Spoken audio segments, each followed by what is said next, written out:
बिस्मिल्लाहिर्रहमानिर्रहीम। अस्सलाम वालेकुम। आज की नई वीडियो के साथ मैं हूं आपका होस्ट अरशद अली। किसान दोस्तों, आज की वीडियो आलू की फसल के हवाले से करेंगे और इस वीडियो में आलू की सीड ट्रीटमेंट, आलू के लिए ज़मीन की तैयारी और आलू के लिए खादों का जो प्लान है वो शेयर करेंगे।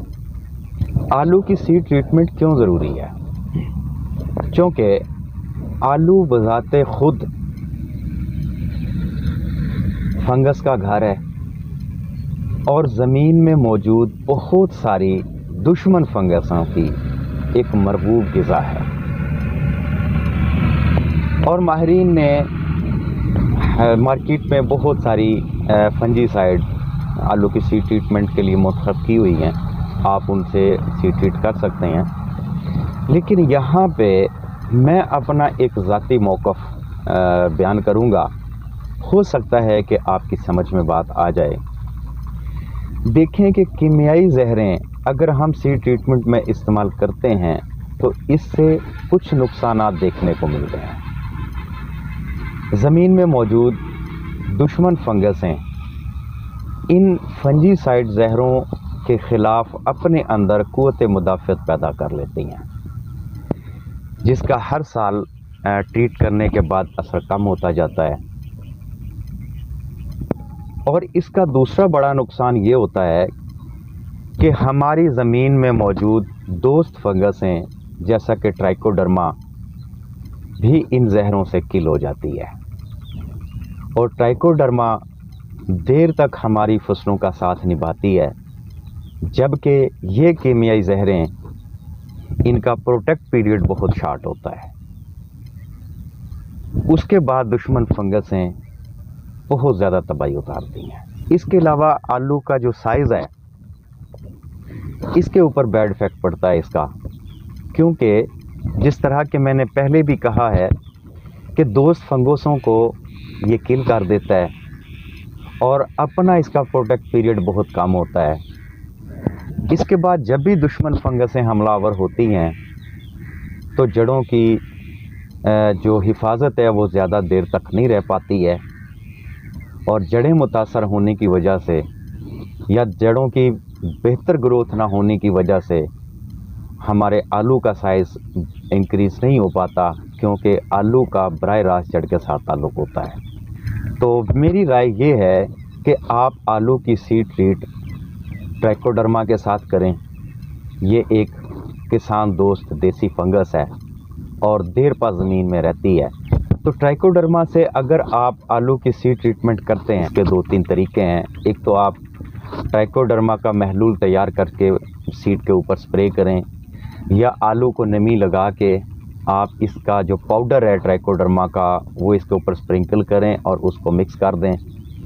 और या फिर आप ऐसा कर सकते हैं, जो बड़ा अच्छा तरीका है मेरी नज़र में, कि आप इंसेक्ट पेस्ट के लिए आलू की सीड ट्रीट कर लें और बुआई के बाद फौरी तौर पे पहले पानी में ट्राइकोडर्मा का महलूल पानी के साथ फ्लड कर दें, तो इससे बहुत अच्छे इफ़ेक्ट मिल जाते हैं। तो यहाँ तक का हमारा आलू की सीड ट्रीटमेंट का जो प्रोसेस है वो कंप्लीट होता है। इसके बाद हम बात करेंगे ज़मीन की तैयारी की।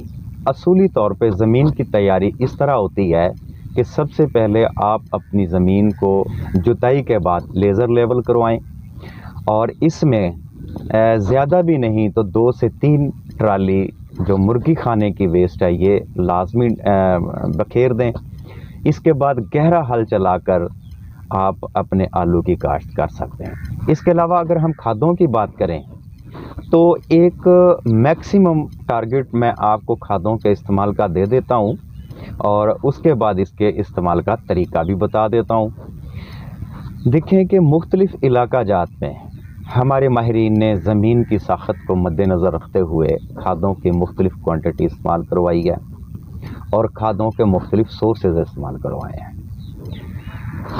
आप मजमूई तौर पे अगर हम फास्फोरस की बात करें तो 3 बोरी DAP और नाइट्रोजन की अगर बात करें तो 3 से 4 बोरी यूरिया, और पोटाशियम की अगर बात करें तो 1 बोरी पोटाशियम की शामिल कर सकते हैं।